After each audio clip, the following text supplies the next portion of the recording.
एक ही दिन ये सूरज की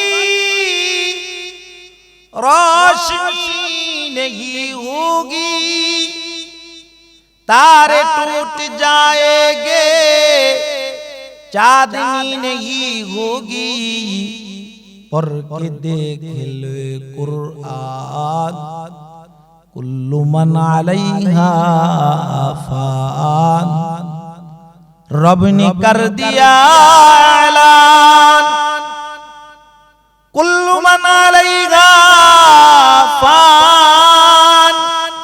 बाकी होगा बस रहमान, कुल्लु मन अलैहा फान।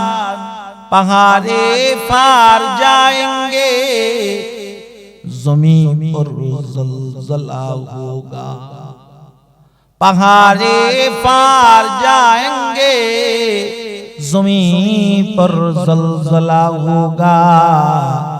अदालत पर खुदा होगा, मोहम्मद की तख्त पर होगा। मोहम्मद की तख्त पर होगा। এই যে আসমান দেখতেছো বাবা, চাঁদ দেখতেছো, সূর্য দেখতেছো, গ্রহ নক্ষত্র তারকারাজি দেখতেছো, পাহাড় পর্বত দেখতেছো, বড় বড় অট্টালিকা যাচ্ছে। কুল্লু মান আলাইহা ফান, সব ধ্বংস হয়ে যাবে, আসমান ভেঙে যাবে, তারকারাজি খসে খসে পড়ে যাবে, সূর্য আলোবিহীন হয়ে যাবে, পাহাড় তুলার মতো উঠতে থাকবে, সমস্ত সাগর খাল বিল নদী নালা একাকার হয়ে যাবে। হায় হায়, যত মানুষ আছে সব মরে যাবে। আবার ইসরাফিল বাঁশি বাজায়া দিবে, আবার মানুষগুলা দানের ঘেরার মতো গজায়া গজায়া আল্লাহ তাআলার আদালতে দাঁড়াবে। হাবিবে কিবরিয়া নবী বলে, মুহাম্মাদুর রাসূলুল্লাহ বলে, ময়দানে মাহশারে বিচার যেদিন কায়েম হবে আল্লাহর আদালতে, আল্লাহর রাসূল বলে, আমার উম্মতের 10টি দলের হাসর 10টি সূরতে হবে। ও সাহাবীরা, আমার উম্মত 10টি দল 10টি সূরত আকার ধারণ করে আল্লাহর আদালতে দাঁড়াবে। এক নম্বর, ময়দানে মাহশারে আল্লাহর আদালতে আমার উম্মতের একটা দল বানরের সুরতে আল্লাহর আদালতে দাঁড় করায় দিবে আল্লাহ তাআলা। অথচ তারা দুনিয়ার জমিনে মানুষ ছিল। সাহাবীরা বলে, সরকার এরা কারা? যাদেরকে আপনি বানরের, যাদেরকে আল্লাহ তাআলা বানরের সুরতে দাঁড় করাবে, কি এমন বদ আমল তারা জমিনে করবে যে আমলের বিনিময়ে মানুষ হইয়া বানরের সুরতে আল্লাহর আদালতে দাঁড়াবে? আল্লাহর রাসূল বলে, তারা হবে চুগলখোর। চুগলখুরি করার কারণে ময়দানে মাহশারে আল্লাহ তাআলা বানরের সুরত দিয়া তাদেরকে দাঁড় করাবে। অন্য এক হাদিসে আল্লাহর রাসূল বলে, গীবত জিনার চাইতেও ভয়ঙ্কর। আরে হাদিসে আল্লাহর রাসূল বলে, গীবত করলি না মরা ভাইয়ের গোশত খাইলি। আরে হাদিসে আল্লাহর রাসূল বলে, গীবত মার চাইতে, মার লগে জিনা করার চাইতেও খারাপ। অথচ এই গীবত আমাদের ঘরে ঘরে চলতেছে, চা দোকানে চলতেছে। বাবাজিরা আসুন, গীবত ছেড়ে দে। যে সময়টা গীবত করবেন এই সময়টা রবরে ডাকে, রবের পেয়ারা হয়ে যাইবে। রাসূল বলে, 2 নম্বর, আমার উম্মতের ভিতর আরেকটা দল ময়দানে মাহশারে আল্লাহর আদালতে দাঁড়াবে। শুকুরের সূরত দিয়া আল্লাহ তাআলা ময়দানে মাহশারে আল্লাহর আদালতে দাঁড় করাবে। অথচ তারা দুনিয়ার জমিনে মানুষ ছিল, তারা সবল ছিল। সাহাবায়ে কেরাম বলে, ওগো সরকার, কি এমন আমলের বিনিময়ে ময়দানে মাহশারে শুকুরের সূরত দিয়া আল্লাহ দাঁড় করাবে? রাসূল বলে, তারা হলো হারামখোর, হালাল খাইতো না, হারাম খাইতো। হালাল পছন্দ করত না, হারামের টাকাটা পছন্দ করত। হারামখোরদেরকে শুকুরের সূরত দিয়া আল্লাহ তাআলা ময়দানে মাহশারে আল্লাহর আদালতে দাঁড় করায় দিবে। আল্লাহর রাসূল বলে, 3 নম্বর আরেকটা দলকে আল্লাহ তাআলা ময়দানে মাহশারে দাঁড় করাবে। আমার উম্মতের ভিতর আরেকটা দল আল্লাহ তাআলা ময়দানে মাহশারে আল্লাহর আদালতে দাঁড় করাবে। তাদের পাগুলা থাকবে আসমানের দিকে, মাথা থাকবে জমিনের দিকে, চোখ থাকবে জমিনের দিকে, নাক কান থাকবে জমিনের দিকে। তারা মাথায় ভর দিয়া দিয়া হাঁটবে। ফেরেশতারা তাদেরকে টাইনা টাইনা শেষরায়া শেষরায়া আল্লাহর আদালতে দাঁড় করাবে। সাহাবারা জিজ্ঞাসা করে, সরকার, কি এমন বদ আমলের কারণে পা আসমানের দিকে, মাথা জমিনের দিকে, মাথা দিয়া শেষরায়া শেষরায়া হাঁটবে?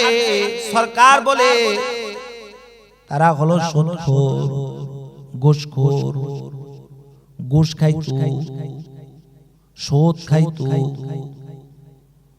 তারা ঘুষের টাকা দিয়া পাহাড় করত জমিনের উপর। তারপর আল্লাহর রাসূল বলে, আমার উম্মতের ভিতর আরেকটা দলকে আল্লাহ তাআলা ময়দানে মাহশারে অন্ধ বানায়া দাঁড় করাবে। অথচ তারা জমিনের চোখে দেখত। সাহাবায়ে কেরাম জিজ্ঞাসা করলেন, সরকার, কি এমন বদ আমলের কারণে অন্ধ হয়ে উঠবে? আল্লাহর রাসূল বলে, তারা হলো ওই সমস্ত বিচারক যারা মীমাংসা করার বদলতে টাকা খায়া বিচার ঘুরাইয়া দিছে। ময়দানে মাহশারে অন্ধ হইয়া হাসরের ময়দানে আনাচে কানাচে তারা ঘুরবে। তাদেরকে ফেরেশতারা টাইনা টাইনা শেষরায়া শেষরায়া আল্লাহর আদালতে দাঁড় করাবে। রাসূল বলে, 5 নম্বর আমার উম্মতের ভিতর আরেকটা দলকে আল্লাহ তাআলা বুবা বানায়া দাঁড় করাবে, দেন্দা বানায়া দাঁড় করাবে, বেকুব বানায়া আল্লাহর আদালতে দাঁড় করায় দিবে। সাহাবীরা বলে, কি এমন বদ আমলের কারণে বুবা হয়ে আল্লাহর আদালতে দাঁড়াবে, দেন্দা হয়ে দাঁড়াবে, বদি হয়ে দাঁড়াবে? আল্লাহর রাসূল বলে, সাহাবীরা তারা হলো ওই সমস্ত লোক যারা ইবাদত করত, নামাজ পড়ত, আর গর্ব করে বেড়াইতো। তার মানে চুল পরিমাণ অহংকার থাকলে নামাজ হয় না, ইবাদত আল্লাহ তাআলা কবুল করে না। তারপর আল্লাহর রাসূল বলে, 6 নম্বর একটা দল ময়দানে মাহশারে আল্লাহর আদালতে আল্লাহ তাআলা দাঁড় করাবে। হাবিবে কিবরিয়া নবী বলে, এমন একটা দলকে আল্লাহ তাআলা আল্লাহর আদালতে দাঁড় করাবে যাদের জিহ্বাটা নাভি পর্যন্ত ঝুলন্ত থাকবে, জিহ্বা থেকে রক্ত পুঁজ গড়ায়া গড়ায়া পড়বে, রক্ত পুঁজ থেকে এমন দুর্গন্ধ হবে যে হাসরবাসী বেহুশ হয়ে যাবে। সাহাবীরা বলে, এরা কারা গো সরকার? কি এমন বদ আমলের কারণে নাভি পর্যন্ত জিহ্বা জ্বলন্ত হয়ে যাবে? সরকার বলে, এরা হলো দুনিয়ার জমিনে ওই সমস্ত আলেম, ওই সমস্ত বক্তা যারা টাকার জন্য ওয়াজ করে বেড়াইতো, মানুষে আমলের কথা বলতো, নিজে আমল করত না। মানুষে জান্নাতের তামান্না দেখাইতো, জান্নাতের লেগা ইবাদত করার কথা বলতো, জাহান্নাম থেকে বাঁচার লেগা গুনাহ ছাড়ার কথা বলতো, পরের ওয়াজ করতো, নিজে ওয়াজ মোতাবেক চলতো না। আল্লাহর রাসূল বলে তারা ওই সমস্ত ওয়াইজ যারা টাকায় নিজে বেচা কিনা হইতো, বেশি টাকা দিলে এক মাহফিল ক্যান্সেল করে আরেক মাহফিলে চলে যাইতো। সাহাবীরা বলে সরকার তাদের জিহ্বা যে নাভি পর্যন্ত ঝুলন্ত হবে, মুখ থেকে রক্ত পুঁজ বাহির হবে।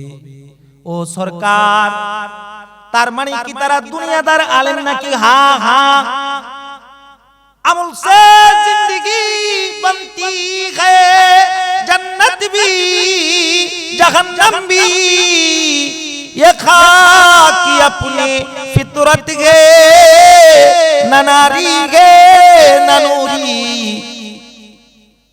মানুষে আমলের উৎসাহিত করত, নিজেরা আমল করত না।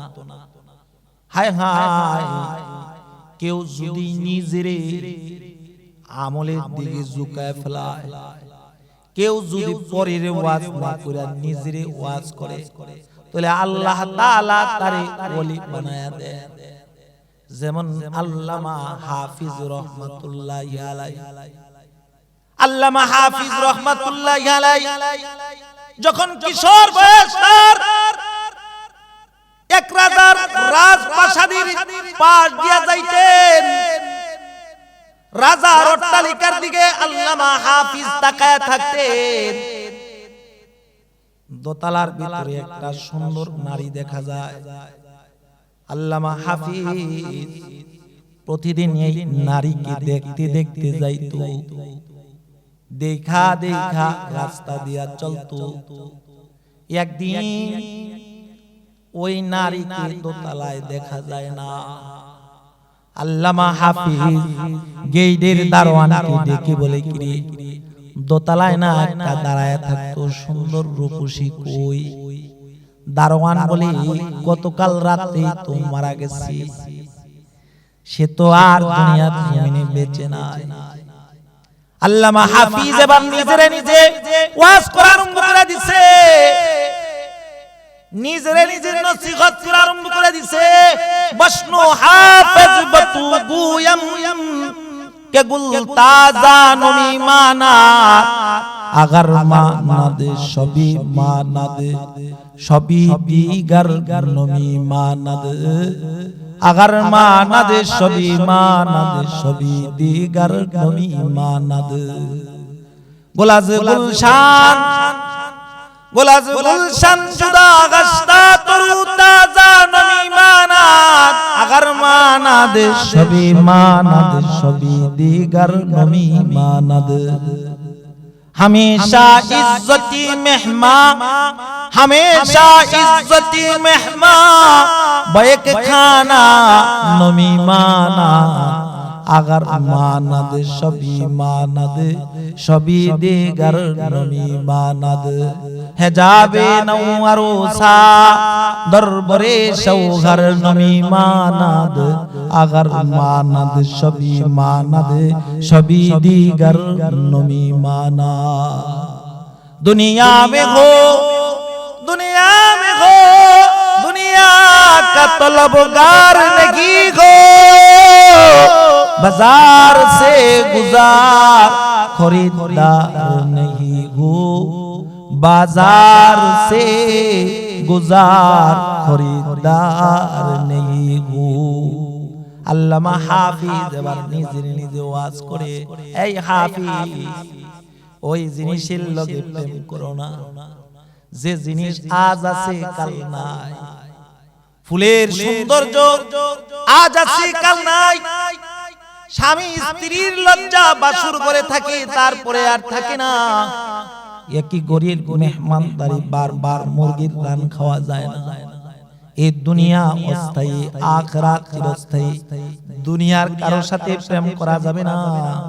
যে দুনিয়া সাজাইছে, যে চিরদিন দুনিয়ায় থাকবে, যার রাজত্ব সব জায়গায় চলে, ওই মহা মালিকের গোলাম হয়ে যাও হাফিজ।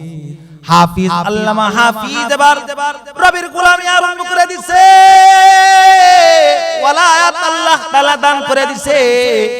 বলে বাবা নিজে নিজে ওয়াজ করবেন, আমিও আমার নিজের ওয়াজ করে, আপনি ওয়াজ করা। কেউ যদি নিজে নিজে ওয়াজ করে চলে আল্লাহ তাআলা তারে ওলি বানায়া দেয়। 7 নম্বর আল্লাহর রাসূল বলে ময়দানে মাহশারে আমার উম্মতের ভিতর আরেকটা দল আল্লাহর আদালতে দাঁড়াবে, যাদের দুনিয়ার জমিনে হাত পাও ছিল, ময়দানে মাহশারে হাত পাও কাটা অবস্থায় আল্লাহর আদালতে দাঁড়াবে। সাহাবায়ে কেরাম বলে এরা কারা? রাসূল বলে এরা হলো তারা যারা প্রতিবেশীকে কষ্ট দেয়। এটা রাসূলের আখলাক নয়, প্রতিবেশীরে কষ্ট দেওয়া নবীর আখলাক নয়। রাসূল বলে যারা প্রতিবেশীরে কষ্ট দেয় ময়দানে মাহশারে হাত পাও কাটা অবস্থায় আল্লাহর আদালতে দাঁড়াবে।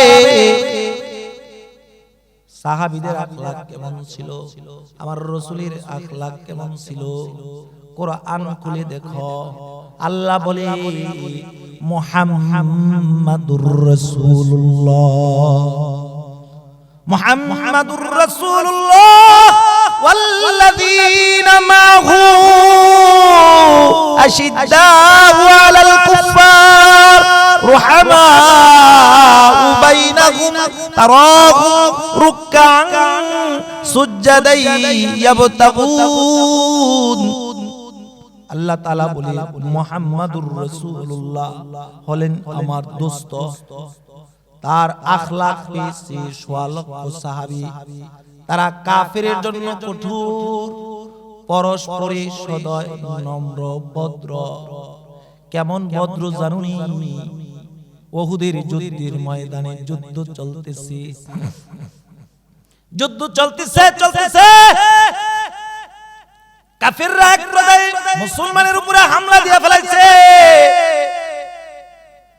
কাফেরদের ধারালো তরবারির আঘাতে বহু সাহাবী নিজের সাওয়ারি থেকে জমিনে পড়ে গেছে। কারো হাত কাটা, কারো পাও কাটা, কারো হাত পাও উভয়টা কাটা, কারো পেটে তীর বিন্ধা আছে, কারো মাথায় তীর বিন্ধা আছে। জমিনে পইরা আল্লাহর রাসূলের সাহাবীরা ঘোরাঘুরি করতেছে।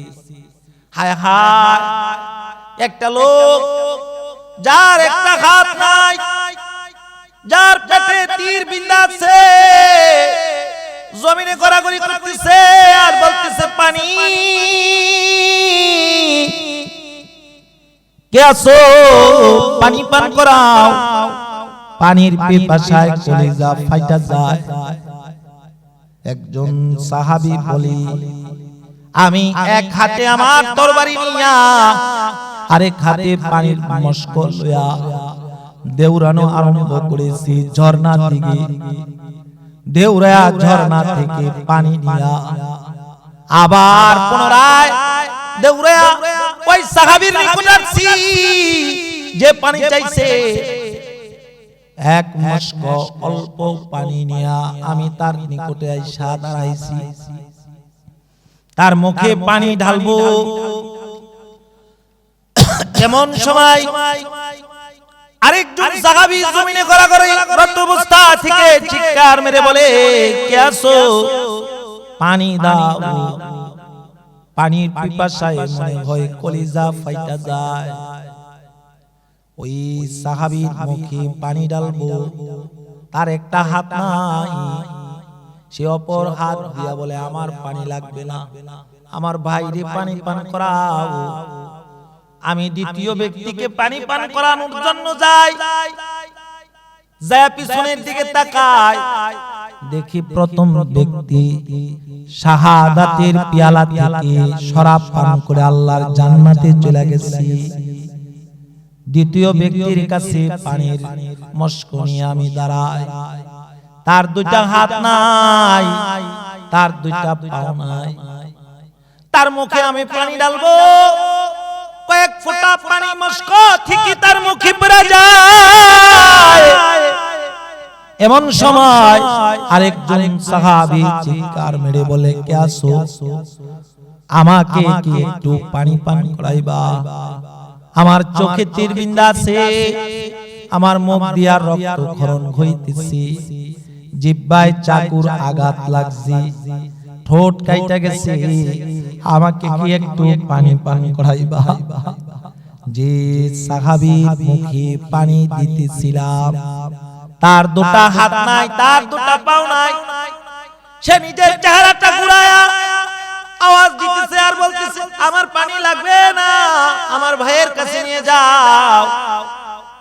রাবি বলি, এক মস্ক পানি নিয়া একে একে 70 জন সাহাবীর কাছে গেলাম, কেউ পানি পান করতে পারে নাই। এক ভাই অপর ভাইকে একরাম করার উদ্দেশ্যে একরাম করতে গিয়ে শাহাদাত বরণ হয়েছে, পানির জায়গায় পানি মস্কে রয়েছে।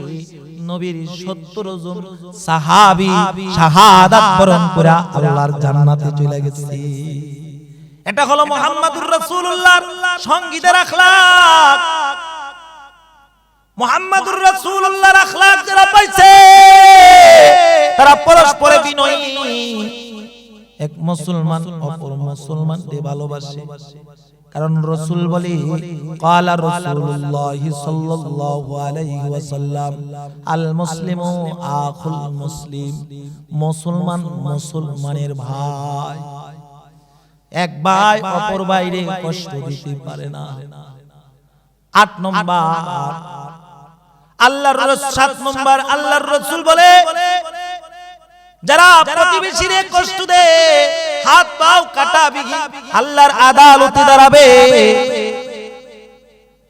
8 নম্বর ময়দানে মাহশারে একদল লোক দাঁড়াবে, যাদেরকে আল্লাহ তাআলা আসমানের মনির মাওলা আগুনের শিকল দিয়া ভাইন্দা ঝুলন্ত অবস্থায় আগুনের উপর তাদেরকে ময়দানে মাহশারে দাঁড় করাবে। সাহাবারা বলে, এরা কি এমন আমলের কারণে, বদামলের কারণে আগুনের শিকল দিয়া বাঁধা জাহান্নামের আগুনে জ্বলন্ত অবস্থায় আল্লাহর আদালতে দাঁড়াবে? রাসূল বলে, তারা হলো এইসব লোক যারা বড় লোকদের কাছে যাইয়া গরিবদের ব্যাপারে সমালোচনা করত।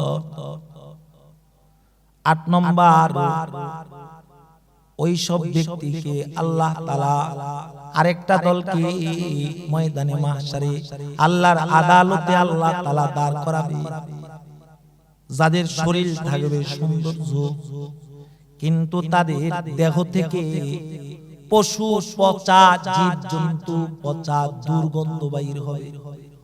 তাদের দেহ থেকে এমন গন্ধ আসবে,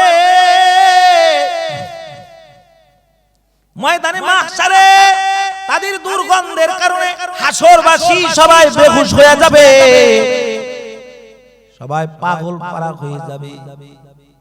সাহাবীরা বলে, এরা কারা, কি এমন বদ আমলের কারণে এই অবস্থায় এই সূরতে আল্লাহর আদালতে দাঁড়াবে? রাসূল বলে, তারা হলো ওই সব ব্যক্তি যারা নফসের খায়েশাত অনুসারে চলছে। যাকাত দেওয়া ফরজ হইছে, যাকাত দেয় না। কুরবানি দেওয়া ওয়াজিব হইছে, কুরবানি দেয় না। নফসে চাইছে গুনাহ করতে, গুনাহ করেছি। নফসে চাইছে নেক করতে, নেক করছি। নফসের অনুসারে চলছে, তাদেরকে আল্লাহ তাআলা এমন সূরত দিয়া দাঁড় করাবে, তাদের চেহারা থাকবে সুন্দর, কিন্তু তাদের দেহ থেকে জীব জন্তু পচা, জানোয়ার পচা দুর্গন্ধ বাহির হবে। 10 নম্বর ময়দানে মাহশারে আল্লাহর আদালতে আল্লাহ তাআলা এমন একটা দলকে দাঁড় করাবে, যাদের গায়ে কাটা যুক্ত চাদর পরায়া দেওয়া হবে। সাহাবায়ে কেরাম জিজ্ঞাসা করেন, সরকার এরা কারা? আল্লাহর রাসূল সরওয়ারে দু আলম বলে, এরা হলো তারা যারা দুনিয়ার জমিনে অহংকার করত, অহংকার করে চলতো, তাকাব্বুরি করত, অহংকারী করত। কারণ অহংকার ইনসানকে মানায় না, অহংকার একমাত্র মালিকরে মানায়, যে আসমান বানাইছে, যে জমিন বানাইছে, যে চাঁদ বানাইছে, যে সূর্য বানাইছে। দুনিয়ার একটু রাজত্ব পায়া তুমি ফখর করো, নিজেরে নিজে বড় মনে করো। নিজেরে নিজে বড় তো শয়তান মনে করেছে, কিন্তু শয়তান কখনো জান্নাতে যাইতে পারবে না। মুহতারাম হাজিরিন, অহংকার ছেড়ে রবের গোলামি দিয়া যদি জিন্দেগি সাজাইতে পারেন, ময়দানে মাহশারে আরশে আজমের নিচে ছায়া পাবে।